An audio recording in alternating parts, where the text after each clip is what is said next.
Space, the final frontier. These were the voyages of the starship St. Andrew. Its mission to explore strange new worlds, to seek out new life and new civilizations, to boldly where no one has gone before. Captain, it appears we have gone through a time raft. Our preliminary estimates place us in Jerusalem in the year of AD 35. Can you describe what is happening?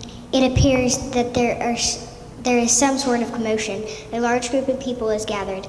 They all seem to be speaking different languages. There is one group of people who are quite agitated. This could turn into a riot. Wait, someone is addressing the crowd. A man giving the message is talking about Jesus. I believe that you have arrived at Pentecost. Pentecost? Beam up. We'll access it on the computer. Here it is. The history is located in the book of Acts.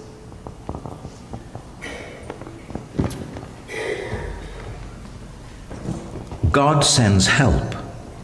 Jesus' friends and helpers huddled together in a stuffy upstairs room. Even though it was sunny outside, the shutters were closed, the door was locked. "Wait in Jerusalem," Jesus had told them. "I am going to send you a special present.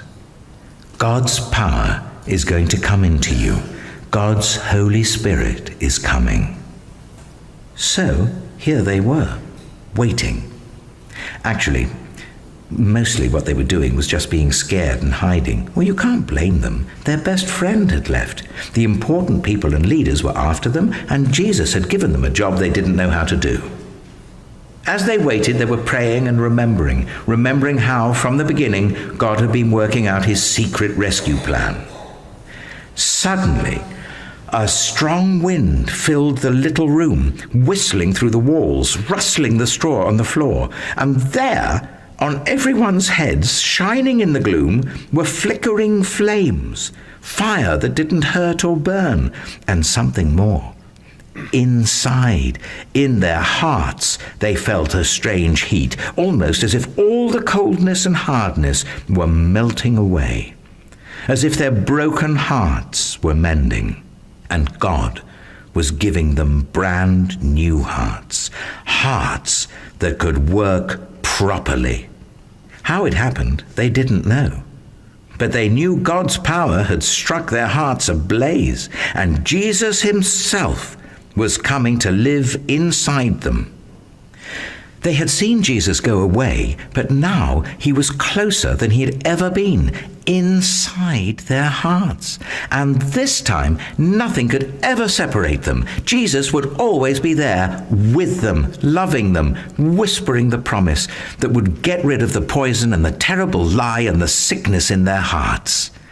God's wonderful promise to them: "You are my child, and I love you. Make your home in me as I make my home in you," Jesus had said. Could it be? Heaven was coming into their hearts? They threw open the shutters. Sunlight flooded their room as love had flooded their hearts. And the little room was filled with happy noises, dancing feet, singing, laughing. They unlocked the door and surged out into the streets as if they had never been afraid. Peter spoke in a loud voice so everyone could hear. "Jesus died for you," he said, "because he loves you. But God made him alive again. He has rescued you." People stopped and listened. The words sank down deep into their hearts and worked like a medicine that makes you well, like the antidote to deadly poison, like a kiss that wakes you from a deep sleep. "Stop running away from God," Peter said. "Run to him instead, so he can love you and make you free." And Peter told them the wonderful story of God's love. God's never stopping, never giving up, unbreaking, always and forever love.